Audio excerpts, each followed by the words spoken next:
Hello everyone, आप सब कैसे हैं? मैं उम्मीद करता हूं कि बहुत अच्छे होंगे और अपनी पढ़ाई को बहुत अच्छे से कर रहे होंगे। मैं Akash Kumar Bhadana ICT virtual classroom में आपका बहुत-बहुत स्वागत करता हूं मेरे प्यारे बच्चों। जैसा आपको पता है कि हमारी 6th क्लास है और 6th क्लास में आज हम लोग अपना नया चैप्टर आपका प्रारंभ करने जा रहे हैं और इस नए चैप्टर के साथ हम बहुत सारी चीज़ों को नई चीज़ों को आपका जानेंगे और मैं उम्मीद करता हूँ कि मेरे प्यारे बच्चों ने सारी अपनी पुरानी चीज़ों को जितना भी हमने अपना पढ़ा है, जितने हमने प्रश्न उत्तरों को देखा है, आपने उन्हें बहुत अच्छे से आपका रिवीजन कर लिया होगा, बहुत अच्छे से उनको देख लिया होगा। अगर आपका कोई भी किसी प्रकार का आपका डाउट बनता है, कोई भी आपका कमेंट है, कोई चीज़ आपको समझ नहीं आती है, तो मेरे प्यारे बच्चों, आप मुझसे लाइव जुड़कर चैट के माध्यम से आप अपनी क्वेरी को, आप अपने प्रश्न को, अपने डाउट को मुझसे पूछ सकता है, कोई भी स्कूल का कोई भी बच्चा। अगर आपका कोई डाउट है, कोई आपकी क्वेरी है, कोई आपका प्रश्न है।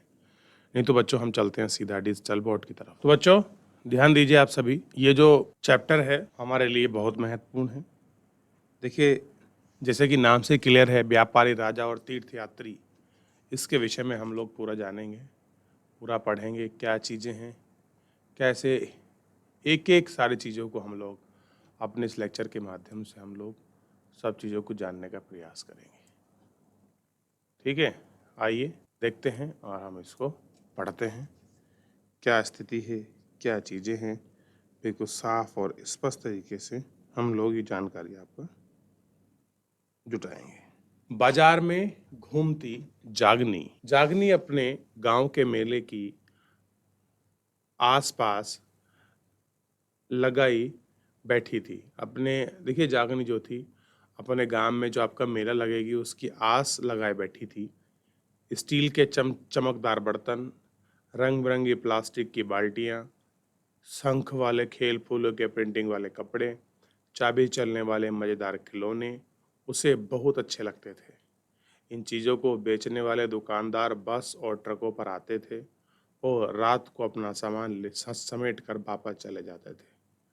जगनी को हैरानी थी कि ये हमेशा इस तरह क्यों घूमते रहते हैं। उनकी माँ ने बताया कि ये व्यापारी थे। वे पावर चीज़ों को जगह जगह से खरीदते हैं और जहाँ से ये बने हैं फिर उनको आपका मेलों में आपका इनको क्या करते हैं, आपका इनको बेचते हैं। कहाँ बेचते हैं? आपका मेलों में इनको आपका बेच देते हैं। ठीक है, व्यापारी। अब देखिए थोड़ा इसमें इतनी ध्यान दीजिए, व्यापार और व्यापारी के बारे में जो जानकारी है वो हमको यहाँ मिलेगी और इसी व्यापार और व्यापारी की जानकारी के बारे में हम लोग बहुत स्पष्ट रूप से आपका पढ़ेंगे और हमें यहाँ बहुत सारी आपकी पुरातन चीज़ों को भी सीखने का मौका मिलेगा। उनसे हम लोग सीधा जुड़ेंगे और हम उनको समझ पाएंगे कि क्या है और किस प्रकार से ये सारी चीज़ें हमारे लिए आपका महत्वपूर्ण है, क्यों ये आपका इम्पोर्टेंस रखती हैं और कैसे व्यापार और व्यापारी उस समय में वो आपका ट्रेड कर रहे थे। इसके विषय में भी हम लोगों को एक संक्षिप्त में बहुत अच्छा सा आपका जो जानकारी है वो हमको क्या हो जाएगी, आपका मिल जाएगी मेरे प्यारे बच्चों। ठीक है, ये आपको ध्यान रखना है। चलिए, अध्याय 8 में तुमने उत्तर के काले पर्स वाले बर्तन के बारे में पढ़ा था। ये खूबसूरत बर्तन खास तौर पर इनकी टोकरियां और थाली इस उपमहाद्वीप के अनेक पुरा स्थल से मिली हैं। सवाल उठता है कि इन जगहों पर ये बर्तन कैसे पहुंच गए होंगे। ऐसा अनुमान लगाया जाता है कि जहां ये बर्तन बनते थे वहां से व्यापारी इन्हें लेकर जगह जगह पर बेचते थे। क्या होता था कि व्यापारी इनको बर्तन को एक जगह से लेते थे और दूसरी जगह पर लेकर इनको बेचते थे। दक्षिण भारत सोना, मसाले, खास तौर पर काली मिर्च, कीमती पत्थरों के लिए प्रसिद्ध था। काली मिर्च की रोमन साम्राज्य में इतनी मांग थी कि इसे काले सोने के नाम से बुलाया जाता था। देखिए, यूरोप में एक रोमन साम्राज्य था और रोमन साम्राज्य में काली मिर्च की बहुत डिमांड थी, को यमन पिर्रे भी कहा गया है। तो इस काली मिर्च की आपकी डिमांड की वजह से ही आप इसको देख सकते हैं बच्चों कि ये बहुत प्रसिद्ध रहा है। क्या रहा है? आपका जो काली मिर्च है ये आपका प्रसिद्ध रहा, किसमें? रोमन साम्राज्य के टाइम में। ठीक, अब देखिए काली मिर्च तो भारत में आपका जो मालाबार तट है, क्लियर है, कोंकण तट है, ठीक है, कोरोमंडल तट है, इनके आसपास में होती है ना। जो नीचे के आपके भारत है, प्रायद्वीपीय भारत, उनमें होती है। और उनमें होने की वजह से ये वहां कैसे पहुंच रही होगी, तो ऑब्वियस बात है कि लोगों ने यहाँ से बेचा होगा, व्यापारी ने, जो अरब के व्यापारी थे, क्योंकि उस टाइम अरब के जो लोग थे, गल्फ कंट्री के जो लोग थे, खाड़ी के जो लोग आपका लोग थे, वो आपका उपमहाद्वीप और यूरोप को जोड़ने का मीडियम होते थे, और यही आपके ट्रेडर थे, यही आपके व्यापारी थे। व्यापारी इन सामानों को समुद्री जहाज और सड़क के रास्ते रोम पहुंचाते थे। दक्षिण भारत में ऐसे अनेक रोम सोने के सिक्के मिले हैं जिससे ये अंदाजा लगाया जा सकता है। और कह रहे हैं हमको साउथ इंडिया में ऐसे बहुत सारे सिक्के मिले हैं जो कहाँ के थे, उधर के थे। तो हम कह सकते हैं कि हाँ, शायद आपका ट्रेड रहा होगा और इसलिए वो आपका एक जगह से दूसरी जगह आपका ट्रांसफर भी करते रहे होंगे। उन दिनों राम के साथ बहुत अच्छा व्यापार चल रहा था। अब कह रहे कि उन दिनों में क्या था, जो राम कोई व्यक्ति था, उसका जो व्यापार था वो बहुत अच्छा चल रहा था। क्या तुम बता सकती हो कि ये सिक्के भारत कैसे पहुंचे और क्यों पहुंचे होंगे? अब बात करें जो आपके रोमन सिक्के भारत कैसे पहुंच गए, तो अभी अभी पढ़ा हमने कि ट्रेड के लिए लोग अपने पैसे लेके आते होंगे, कुछ सामान खरीदते होंगे और सामान के बदले में अपना रोमन जो उनका सिक्का है, चाहे वो गोल्ड का रहा हो चाहे वो चांदी का रहा हो, उन सिक्के को वो आपका बदले में आपका देते होंगे। ठीक, ये हमको देखना है। इसीलिए तो इन सब चीज़ों को हमको ध्यान रखना है। और ये थोड़ा सा हम लोग अगर हम इस तरह से देखते हैं और चीज़ों को पढ़ते हैं कि कैसे आपका ट्रेड का मीडियम रहा, तो आप इनको देखिए।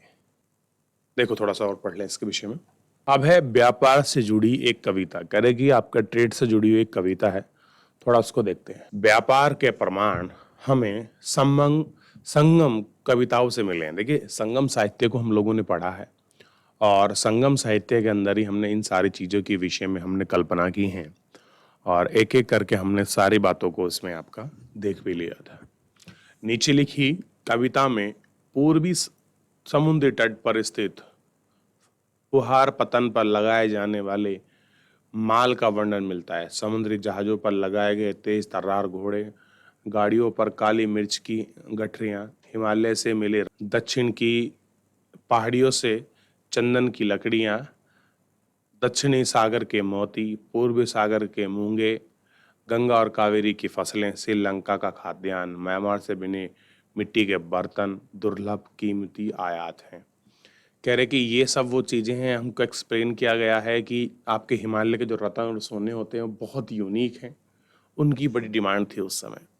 दक्षिण सागर से जो मोती मिलते थे वो बड़ा वैल्यू रखता था। पूर्व सागर से जो आपका मूंगा मिलता था वो बड़ा अच्छा था, और श्रीलंका से जो आपके खाद्यान्न पदार्थ मिलते थे वो भी बड़े यूनिक थे। तो इस तरह की ये सारी चीज़ें रही। आप देखिए,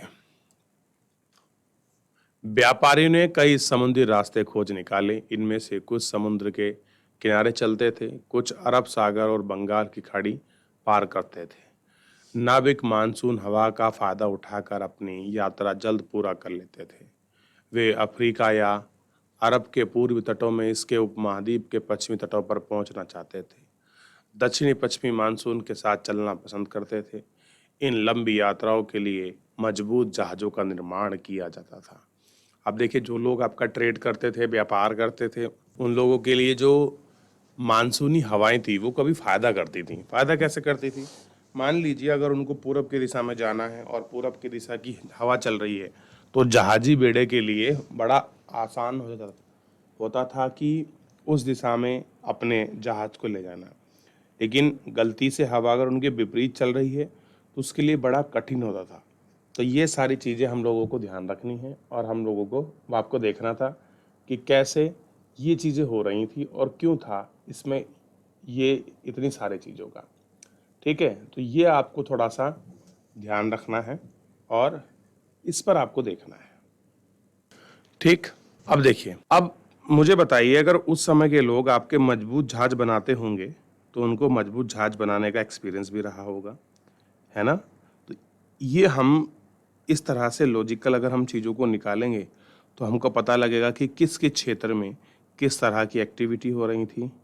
ये क्या सारी चीज़ें थी, इनको हमें ये सारी चीज़ें आपका ये हमको दिखाई देगी। ठीक, तो हमको इनको समझना चाहिए।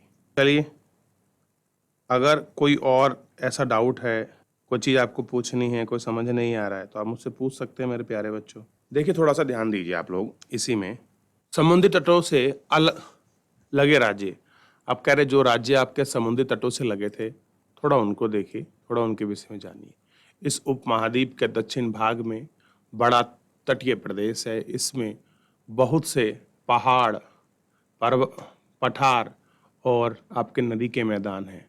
नदियों के मैदानी इलाके में कावेरी मैदान सबसे उपजाऊ है। मैदानी इलाकों तथा तटीय इलाकों के सरदारों और राजाओं के पास धीरे धीरे काफी संपत्ति और शक्ति हो गई। संगम कविताओं में मनवेंद्र की चर्चा मिलती है। यह एक आपका तमिल शब्द है जिसका अर्थ है मुखिया। इसका प्रयोग 3 शासक यानी कि 3 परिवार और 3 परिवारों मुखियाओं के लिए किया गया है। चोल, चेर और पांड्य जो करीब 2300 साल पहले दक्षिण भारत में काफ़ी शक्तिशाली माने जाते थे। क्या थे? चोल, चेर, पांड्य जो क्या थे, इतने साल पहले काफ़ी आपका शक्तिशाली आपका माने जाते थे। ठीक, तीनों मुखियाओं के अपने दो दो सत्ता केंद्र थे। इनमें से एक तटीय हिस्से में और दूसरा अंदरूनी हिस्से में था। इस तरह 6 केंद्रों में से 2 बहुत महत्वपूर्ण थे। एक चोलों का पतन पुहार और दूसरा कावेरीपट्टनम, दूसरा पांड्यों की राजधानी आपका मदुरई। ये क्या थे? बड़े ही आपके महत्वपूर्ण थे। ये मुखिया लोगों से नियमित कर के बजाय उपहारों की मांग करते थे। कभी कभी ये सैनिक अभियानों पर भी निकलते थे और आसपास के इलाकों से शुल्क वसूला करते थे। इनमें से कुछ धन वे अपने पास रखते थे, बाकी अपने समर्थकों, नाते रिश्तेदारों, सिपाहियों और कवियों के बीच बांटते थे। अनेक संगम कविताओं ने उन मुखियाओं को अपनी प्रशंसा में कविताएं लिखी हैं जो इन्हें कीमती जवाहरात, सोने, घोड़े, हाथी, रथ तथा सुंदर कपड़े दिया करते थे। क्या दिया करते थे? आपके सुंदर कपड़े दिया करते थे।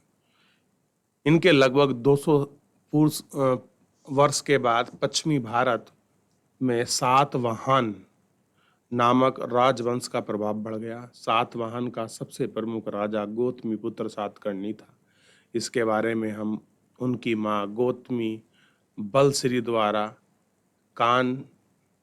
दान किए गए एक अभिलेख से पता चलता है कि वह और अन्य सभी सातवाहन शासक दक्षिण पथ के स्वामी कहे जाते थे। दक्षिण पथ का शाब्दिक अर्थ दक्षिण की ओर जाने वाला रास्ता होता था। पूरे दक्षिण क्षेत्र के लिए यह एक नाम प्रचलित था। श्री सातकर्णी ने पूर्व, पश्चिमी तथा दक्षिण तटों पर अपनी सेना भेजी थी। कहाँ भेजी थी? पश्चिमी तटों पर जो था वो अपनी सेना भेजी थी। और इस सेना को भेजने की वजह से ये क्या थे, तो इसलिए इनको वहाँ का दक्षिण पथ का जो आपका स्वामी था वो उनको स्वामी आपका माना जाता था। ठीक, अब है रेशम मार्ग की कहानी। सिल्क रूट की कहानी बड़ी प्रचलित है और बड़ी चर्चाओं में रही है आपका सिल्क रूट की कहानी। ठीक है, ये आपको ध्यान देना है। ठीक, तो आप उस सिल्क रूट के विषय में बताइए जो उसके विषय में आप जानते हैं। क्या है सिल्क रूट? क्या आप जानते हैं सिल्क रूट के बारे में? और भारत और चाइना के विवाद का क्या कारण रहा है? सिल्क रूट बताइए। कीमती चमकीले रंग और चिकनी मुलायम बनावट की वजह से रेशमी कपड़े अधिक समाज में मूल्यवान माने जाते हैं। रेशमी कपड़ा तैयार करना एक जटिल प्रक्रिया है। रेशम के कीड़े से कच्चा रेशम निकालकर सूत कताई होती है और फिर उसे कपड़ा बुना जाता है। रेशम की तकनीकी का आविष्कार सबसे पहले चीन में 7000 साल पहले हुआ। इस तकनीक को उन्होंने हजारों साल तक बाकी दुनिया से छुपाए रखा, पर चीन से पैदल घोड़ों या ऊँटों पर कुछ लोग दूर दूर जगहों पर जाते थे और अपने साथ रेशमी कपड़े ले जाते। जिस रास्ते से ये यात्री यात्रा करते थे वह मार्ग रेशम मार्ग यानी कि सिल्क रूट के नाम से प्रसिद्ध हो गया। क्या हो गया? सिल्क रूट के नाम से आपका प्रसिद्ध हो गया। ये आपको हमें ध्यान देना है। ठीक, क्या हुआ? सिल्क रूट के नाम से मार्ग से ये प्रसिद्ध हो गया। कभी कभी चीन के शासक ईरान और पश्चिमी एशिया के शासकों को उपहार के तौर पर रेशमी कपड़े भेजते थे। यहाँ से रेशम की जानकारी और पश्चिम में फैल गई। क्या हो गया? पश्चिम में भी फैल गई। पश्चिम एशिया के शासकों के उपहार के तौर पर रेशमी कपड़े पहनते थे और इसके बारे में जानकारी फैल गई। करीब 2000 साल पहले रोम के शासकों और धनी लोगों के बीच रेशमी कपड़ा पहनने का एक फैशन बन गया। क्या बन गया? कि रेशमी कपड़ा पहनना एक आपका फैशन बन गया। ठीक है, इसकी कीमत बहुत ज़्यादा होती थी क्योंकि चाइना से इसे लाने में दुर्गम पहाड़ी रेगिस्तानों से होकर जाना पड़ता था। यही नहीं, रास्ते के आसपास में रहने वाले व्यापारी से यात्रा शुल्क भी क्या होता था आपका? मांगे जाते थे। अब देखिए, जब कोई व्यक्ति किसी चीज़ को बहुत कठिनाई से प्राप्त करता है तो उसके लिए ये सारी चीज़ें बड़ी कठिन हो जाती हैं। ठीक, तो इन सब चीज़ों को थोड़ा देखिए। मानचित्र 6 प्रश्न नंबर 66-67 को देखो। इसमें सिल्क रूट और उसकी शाखाओं को दिखाया गया है। कुछ शासक इसके बड़े बड़े हिस्सों पर अपना नियंत्रण करना चाहते थे क्योंकि इस रास्ते पर यात्रा कर रहे व्यापारी उन्हें कर, शुल्क और तोहफे के जरिए लाभ मिलता था। इसके बदले में ये शासक इन व्यापारी को अपने राज्य से गुजरते वक्त लुटेरों और आक्रमण से उनकी क्या करते थे? आपका सुरक्षा करते थे। सिल्क रूट पर नियंत्रण रखने वाले शासकों में सबसे प्रसिद्ध कुषाण थे। कह रहे कि कुषाण जो थे सिल्क रूट पर सबसे अच्छा नियंत्रण अगर किसी का था तो कुषाणों का था। करीब 2000 साल पहले मध्य एशिया, पश्चिमी उत्तर भारत पर इनका शासन था। पेशावर और मथुरा दो इनके प्रमुख शक्तिशाली केंद्र थे। पेशावर आपका पाकिस्तान वाला और मथुरा आपका यूपी वाला, ये दो उनके क्या थे? प्रसिद्ध केंद्र थे। तक्षशिला भी इनके राज्य का हिस्सा था और कह रहे जो पाकिस्तान में आपका तक्षशिला पड़ता है वो भी क्या था? इनका हिस्सा था। इसके शासनकाल में ही सिल्क रूट की एक शाखा मध्य एशिया से होकर सिंधु नदी के मुहाने के पतनों तक जाती है। फिर यहाँ से जहाज द्वारा रेशमी पश्चिमी की ओर रोमन साम्राज्य तक पहुँचती है। इसी उपमहाद्वीप में भारत पहले सोने के सिक्के के जरिए शासकों में कुषाण थे। सिल्क रूट पर यात्रा करने वाले व्यापारी इनका उपयोग किया करते थे। क्या करते? सिल्क रूट पर यात्रा करने वाले व्यापारी इनका आपका प्रयोग आपका किया करते थे। सिल्क रूट पर गाड़ियों का उपयोग क्यों कठिन होता होगा? अब कह रहे कि सिल्क रूट पर जो आपकी गाड़ियां वगैरह जाती होंगी उस समय वो क्यों कठिन थी? अब देखिए, पहाड़ियों से रास्ता गुजर रहा है, रेगिस्तान से रास्ता गुजर रहा है, आपके पठार से रास्ता गुजर रहा है, तो समतल भूमि तो नहीं रही होगी। और जब समतल भूमि नहीं है तो ऐसे जगह आपका अपने वाहनों को चलाना, अपने संसाधनों को ले जाना एक अपने आप में बहुत बड़ा चैलेंजिंग फेस हमारे सामने खड़ा करता है। तो यही सारी ऐसी वजह रही होंगी जो हमको आपका दिखाई दे रही थी। ठीक, तो इनको हमको आपका समझना चाहिए और इनको हमको आपका ध्यान भी देना चाहिए। ठीक है, चलिए, किसी का कोई डाउट बनता है, कोई प्रश्न है तो आप मुझसे पूछिए। ठीक है, अब देखिए इसमें पढ़ेंगे बौद्ध धर्म का प्रसार। पहले जो बौद्ध धर्म है हम थोड़ा सा बौद्ध धर्म का आपका प्रसार देख लेते हैं। ठीक, देखिए, कुषाणों का सबसे प्रसिद्ध राजा था कनिष्क। उसने करीब 1900 साल पहले शासन किया। उसने एक बौद्ध परिषद का गठन किया जिसे एकत्र होकर विद्वान महत्वपूर्ण विषयों पर चर्चा करते थे। बुद्ध की जीवनी, बुद्ध चरित्र के रचनाकार कवि अश्वघोष कनिष्क के दरबार में रहते थे। अश्वघोष तथा अन्य बौद्ध विद्वान ने अब संस्कृति में लिखना शुरू कर दिया था। अब देखिए इसी समय था जब ये सारी चीज़ें आपकी संस्कृत में आपकी लिखी जा रही थी और इनको हम लोग आपका लिखना शुरू कर रहे थे और इनको हम लोग आपका देख रहे थे कि क्या है बौद्ध संस्कृति। ठीक, इन सभी को इसके माध्यम से उन्होंने करना शुरू करा। ठीक है ना, तो ये आप इसको समझ सकते हैं, आप इसको देख भी सकते हैं। अब देखिए संस्कृत भी क्या होगी, इसी टाइम में आपका लिखना शुरू होगी। इस समय बौद्ध धर्म की एक नई धारा यानी कि महायान का विकास हुआ। इनकी दो मुख्य विशेषता थी। पहले, मूर्तियों में बुद्ध की उपस्थिति सिर्फ कुछ संकेत के माध्यम से दर्शाई जाती थी। मिसाल के तौर पर निर्वाण प्राप्ति के लिए पीपल के पेड़ के द्वारा मूर्ति द्वारा दर्शाया जाता था। अब बुद्ध की प्रतिमाएं बनाई जाती थी। इनमें से अधिकांश मथुरा में तो कुछ आपके तक्षशिला में बनाई जाएंगी। कहाँ बन रही थी? कुछ आपके तक्षशिला में बन रही थी, कुछ आपके मथुराई वाले जो रीजन थे और क्षेत्रों में आपका बन रही थी। इन सभी को आपका इसमें आप लोग देख सकते हैं कि ये ऐसे रीजन थे जहाँ पर बौद्ध की मूर्तियाँ जो थी वो आपका बनाई जा रही थी और आप इनको समझ सकते हैं और आप इनको देख भी सकते हैं। अब देखिए इस समय बौद्ध धर्म की एक नई धारा यानी कि नया विचार महायान का विकास हुआ। फिर उसकी कुछ विशेषता थी, हम देख रहे हैं कि आपका मूर्ति वगैरह जो बन रही थी। मिसाल के तौर पर निर्माण प्राप्ति के लिए पीपल के पेड़ की मूर्ति द्वारा दर्शाया जाता था, पर अब बुद्ध की प्रतिमा बनाई जाने लगी। इसमें से अधिकांश मथुरा में तो कुछ तक्षशिला में बनाई जाने लगी थी। कोई कहाँ बनी हुई थी, कोई आपकी मथुरा में, कोई आपकी तक्षशिला में। इस तरह से अलग अलग क्षेत्रों में आपका ये सारी जो आपकी मूर्ति थी ये आपकी बनी हुई थी। दूसरा परिवर्तन बोधिसत्व में आस्था को लेकर आया। बोधिसत्व उनको कहते हैं जो ज्ञान प्राप्ति के लिए एकांत वास करते हुए ध्यान साधना कर सकते हैं, लेकिन ऐसे करने की बजाय ये लोगों को शिक्षा देने और मदद करने के लिए शारीरिक परिवेश में रहना ठीक समझते थे।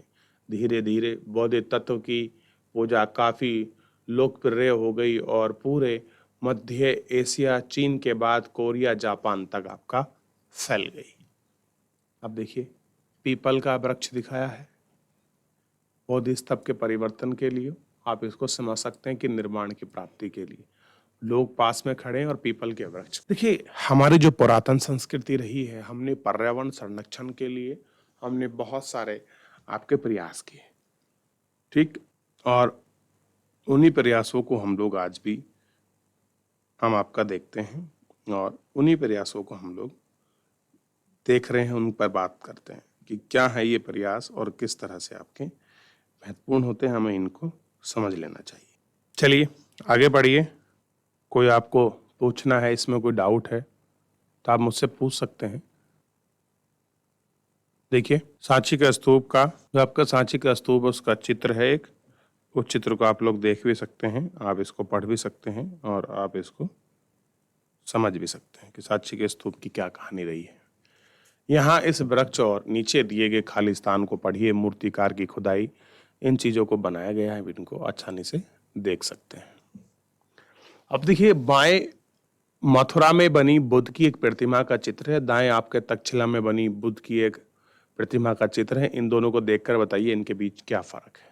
अब देखिए दोनों मूर्ति कला को देख लीजिए, एक है कि जो मथुरा में बनी है और एक है जो आपका कहाँ बनी है बच्चों, तक्षशिला में बनी है पेशार। अब देखिए दोनों इन मूर्तियों को ध्यान से देखिए और इनके बीच जो अंतर है, बेसिक डिफरेंसेस हैं, आप इनको करिए और आप इसका बेसिक डिफरेंसेस बताइए, फिर मैं आपको बताऊंगा इन मूर्तियों में क्या अंतर है, क्या चीज़ें हैं, इनको हम लोग आपका ताकि पढ़ पाएँ, देख पाएँ।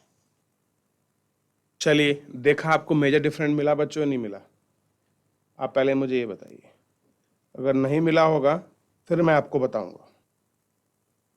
देखिए समझने का प्रयास करिए इसमें थोड़ा सा, और एक एक करके उन सारी चीज़ों को देखिए जिनके विषय बात करना चाह रहे हैं और हम इनको देख पा रहे हैं। अगला देखिए, देखिए मैं बेसिक बता दूं कि एक मूर्ति जो है वो आपका बैठी हुई है और दूसरी आपकी खड़ी हुई है। क्लियर है? इनमें वस्त्रों की स्थिति को देखिए और जो इनमें जो वस्त्र हैं उनकी स्थिति को देखिए। दोनों में आपको बेसिक डिफरेंट आपको दिखाई दे। तो बच्चों, आज के इस लेक्चर के अंतर्गत हमने बहुत सारी चीज़ों को देखा और बहुत सारी चीज़ों को सीखने का प्रयास किया है। इसी क्रम में हमारा जो शुरुआत है वो हमारी आपकी चलती रहेगी। आप फिलहाल इस चैप्टर को रिवीजन करिए। कोई आपको डाउट बनता है, कोई कमेंट है, कोई चीज़ आपको समझ नहीं आती, तो मेरे प्यारे बच्चे, आप मुझसे लाइव जुड़कर चैट के माध्यम से आप अपनी क्वेरी को, अपने प्रश्न को आप मुझसे पढ़ सकते हैं। कोई भी स्कूल का कोई भी बच्चा। तो बच्चों, मुझसे जुड़ने के लिए आप बहुत बहुत